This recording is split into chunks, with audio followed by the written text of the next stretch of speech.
There was a time when runway models didn't just wear the clothes, they actually had a personality. You recognised them instantly, you remembered their walk. And the runway itself? It just felt different. But today, everything feels a lot more controlled. So what actually changed? In the 90s, models were the main event. It was the golden era, where they stopped being anonymous mannequins and became global icons. Naomi, Cindy, Linda, Christy, they were so famous they only needed one name. And having a super in your show was the ultimate status symbol for a designer. Back then, models were encouraged to show off. They had personality. You'd see the 1, 2, 3 stop rhythm, a power walk with a rhythmic count that ended in a dramatic pause, letting the fabric fly forward. They'd smile, wink, or even dance. It was like theatre, where the atmosphere was electric and chaotic, with photographers practically leaning onto the stage to catch that perfect shot. But then things started to shift. Toward the late 90s, the minimalist aesthetic took over. Designers like Helmut Lang started feeling that the model's celebrity was overshadowing the actual clothes. There was a move toward the waif look and androgyny, because designers wanted a blank canvas where models were more anonymous and generic. Between 2012 and 2016, the runway experience changed again. We hit the peak of the Instagrammable age, where shows were designed almost exclusively for the phone screen. But recently we're starting to see real content fatigue. Brands are beginning to feel that social media has, in ways, flattened their creativity. And really interestingly, in many of the shows I'm watching from 2024 onwards, I'm seeing fewer phones in the front row. Some designers have even started requesting no phone zones or total bans, encouraging guests to actually witness the craftsmanship in person and to be in the moment. It's a reaction to the last decade, where a spectacle was created as it had to replace the personality just to get our attention. Think of those viral moments like Bella's spray-on dress. But as we move away from the screen, we're finally seeing a shift back toward true presence. And it's not just the models. The physical stage has changed too. In the 90s, the stage was just a simple, elevated platform and maybe a backdrop. It wasn't really about the set design. It was built entirely for the people in the room to see the clothes up close. Today, they are immersive environments. Chanel has turned runways into supermarkets and airports to create a 360-degree narrative. Also in the 90s, they had the pit, a crowded mass of photographers, usually at the end of the runway, fighting for that perfect shot. Now, runways are winding or circular, with lighting calibrated specifically for smartphone sensors, so every influencer in the front row gets the perfect reel. The guest list has also seen a total metamorphosis, and it's becoming more strategic than ever. In the 90s, the front row was a strictly professional inner circle. Then it became a chaotic media spectacle. But as we move into 2026, we're seeing traditional A-list celebrities and global stars reclaiming those top spots to drive what the industry calls narrative precision. While influencers are still in the room, there is a visible shift toward calculated celebrity pairings, placing the right icons together to tell a specific story about the brand. But here's the really interesting part. In recent years, we've seen the return of many of the original 90s supers back on the catwalk. After years of selective appearances, Kate Moss made a big return for the fall 2026 Gucci show. This marked her first time on the brand's runway in 26 years.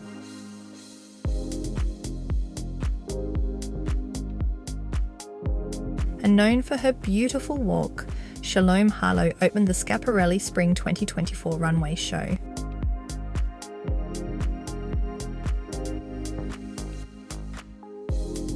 And Claudia Schiffer returned to the runway to close the Versace Spring-Summer 2024 show in Milan, wearing a shimmering checkerboard gown that mirrored her iconic 90s looks. In a world getting exhausted by digital noise, these icons provide some stability and authority. Seeing women like Christy Turlington or Cindy Crawford validates that fashion is ageless.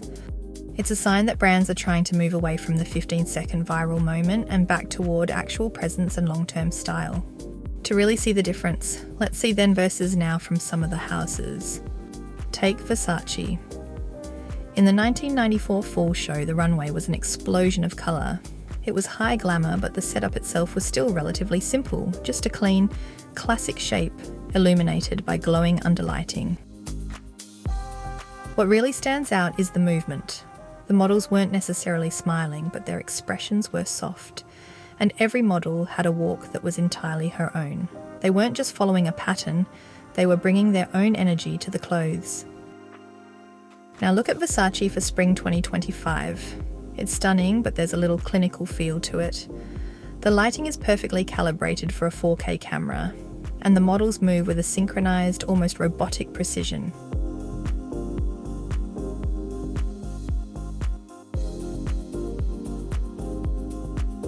And then there's the scale of it.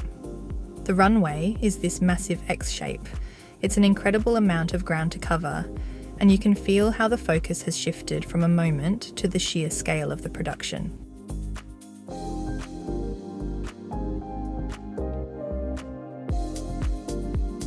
Or look at the Chanel Fall 1994 Snow Bunny collection. Back then the set was styled like a mock movie studio, but it was always secondary to the models, and you might just actually see them smiling as they sway down the runway.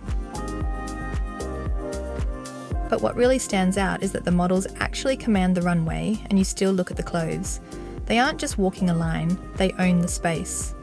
And the photographers are lined up right along the edges with the audience leaning in, actually watching the show with their own eyes. Now you're watching the Fall 2026 show.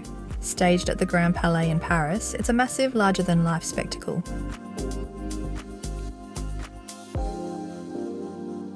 Again, the scale is just huge with these towering primary coloured construction cranes rising up from a holographic floor. But despite the chaos of the set, the models' expressions stay completely blank. And honestly, I don't know how they do it. Their adrenaline must be through the roof walking a runway like that, yet they don't let a single emotion slip through.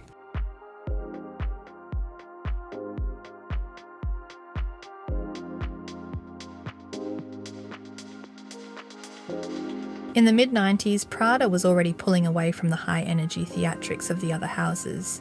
Their 1996 fall show was really a masterclass in restraint. The set was almost invisible, and while the models still had that signature 90s presence, the walk was becoming a little more grounded, more purposeful. They weren't performing for the cameras anymore. They were there to represent a very specific intellectual kind of cool that didn't need to shout to be noticed.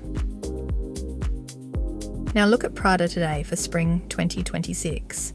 The runway is a massive square where the models walk the very edge of the room. You have this striking, glossy orange floor contrasted against raw concrete columns. The walk itself is narrow, one foot placed directly in front of the other, with the upper body held almost perfectly still.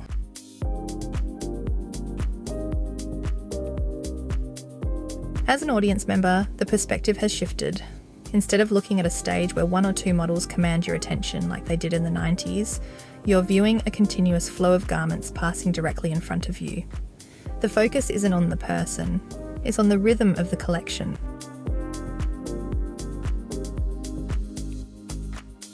It's a complete shift in power. In the 90s, the model brought her own character to the clothes.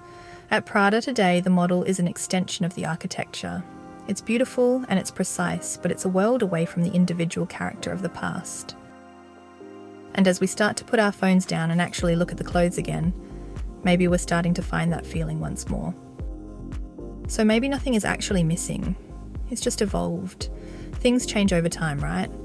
But I like to think there was something about those 90s runways, the individuality, the human touch, even the fun, that made it feel a little bit more real.